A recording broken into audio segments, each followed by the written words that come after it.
You know, it's true.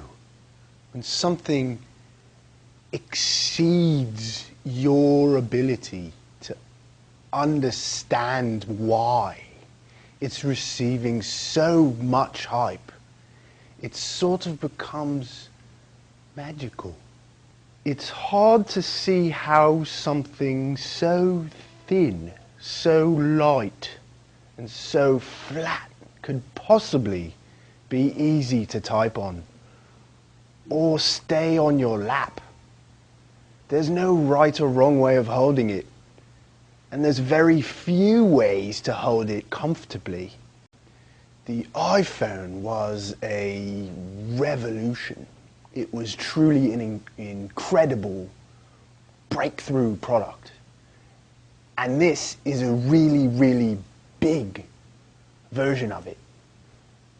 Okay, let's stress test this sucker. So obviously we do a lot of this stuff as tongue-in-cheek, but within about 3 or 4 drops on the floor, you can already see the screen is a little damaged. There's like pixelation here.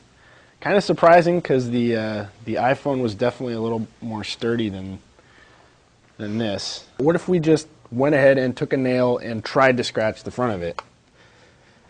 And it's actually very sturdy. This is pretty much a scratch-proof screen. As you can see, we did some prior testing here, and I went ahead and monogrammed it.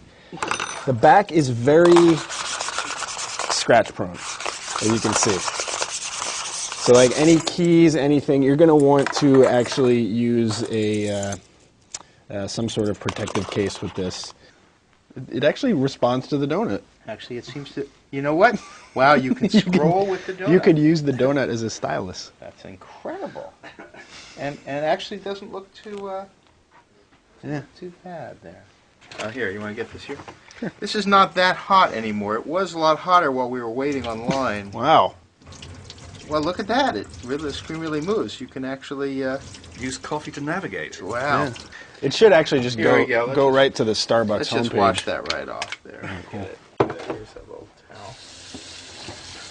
Oh, towel. oh. How's that looking? Okay, Okay. that's good. Here, that's pretty smeary. So the water definitely had the worst effects on this thing. You're not going to want to put this underwater. About 2 minutes after it got wet, the screen sort of blanked out. You can see here there's sort of like blemishes on the screen. I think this thing is nearly a goner in terms of operability. Touch screen is hosed. Home button is hosed. Power button is hosed. Yeah.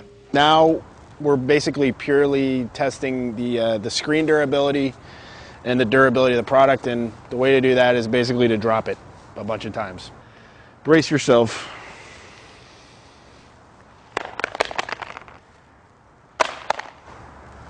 I think we had some damage on that. Yep. I felt bad about doing these stress tests before I went into the video, but honestly, it broke kind of easily enough that I don't really feel bad anymore. If you get an iPad, you're definitely going to want a protective case for it. Within about 3 drops on a carpet, it did damage the screen a little bit. You don't want to get this thing wet.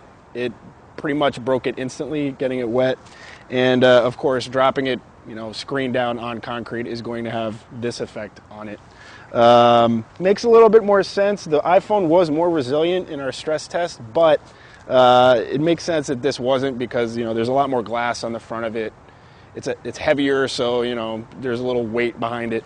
But that's how the iPad breaks, and that means it's time for baseball season.